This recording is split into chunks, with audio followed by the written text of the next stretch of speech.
Yo, what up? How's it going, people?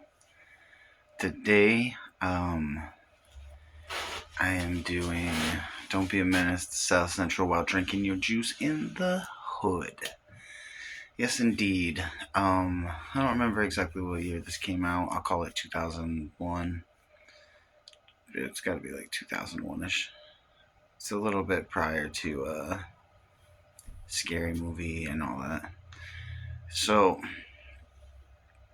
I want to say this is the first movie that Marlon and Sean wrote.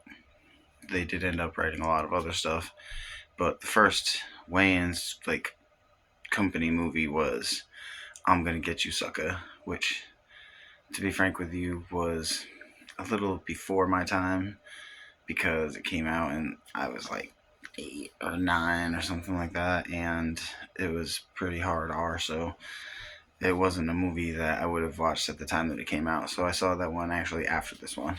But Don't Be a Menace to South Central.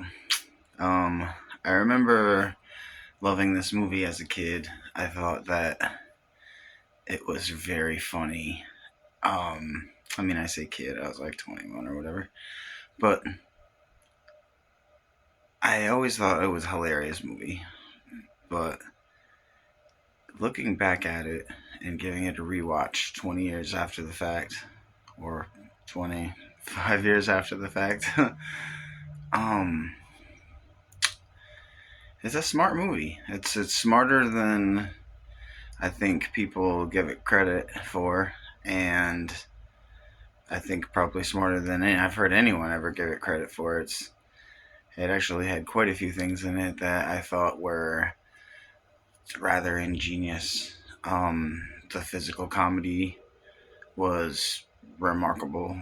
Uh, there was a lot of it, and it was so constant and absurd in the gritty reality that it was just a constant laugh. So there was a constant laugh coming from the physical comedy.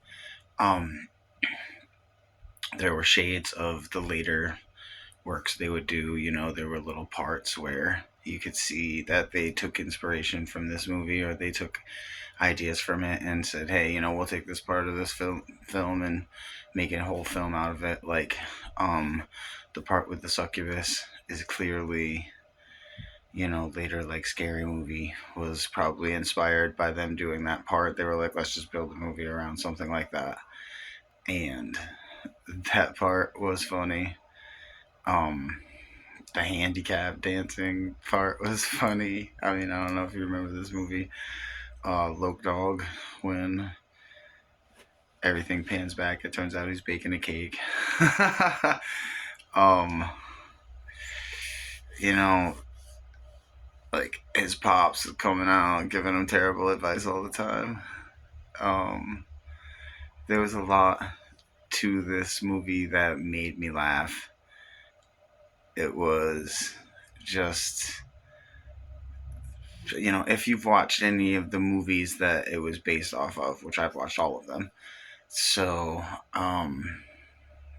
if you watch the movies that it was based around, then obviously you'll get the jokes a little bit more. But I feel like even if you hadn't watched those movies, the aforementioned films, um, you'd probably still get enjoyment out of this movie. It's just silly, and Marlon Wayans in particular is really funny in this movie, even though his voice is annoying. And he's so over the top that I didn't even really care how annoying his voice was. Oh, you got to give a shout out to Grandma. Grandma in this thing was hilarious. She was probably, the best character in the movie. She didn't have enough screen time in my estimation. But, um, yeah, it just took bits and pieces of all these movies and spoofed them.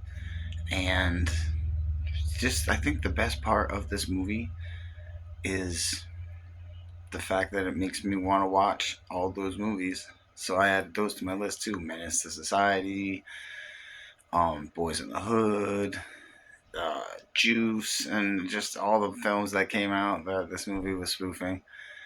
I'm gonna go check all of them out because I remember enjoying those films too, particularly Menace to Society. I thought was really good, but we'll see which one I think is the best now. And as far as the rating goes, I'll give this thing a strong 8. I think it's the best of the Wayans brothers movies that Sean and Marlon did. You know, because you got White Chicks and you got like Scary Movie and all that. I think this one holds up the best and has the most laughs per minute. So if you are in the market to just watch a funny movie, maybe something you haven't seen in a long time, or something that you may never have seen, check out Don't Be a Menace to South Central While Drinking Your Juice in the Hood. It's a funny movie. Have a good day.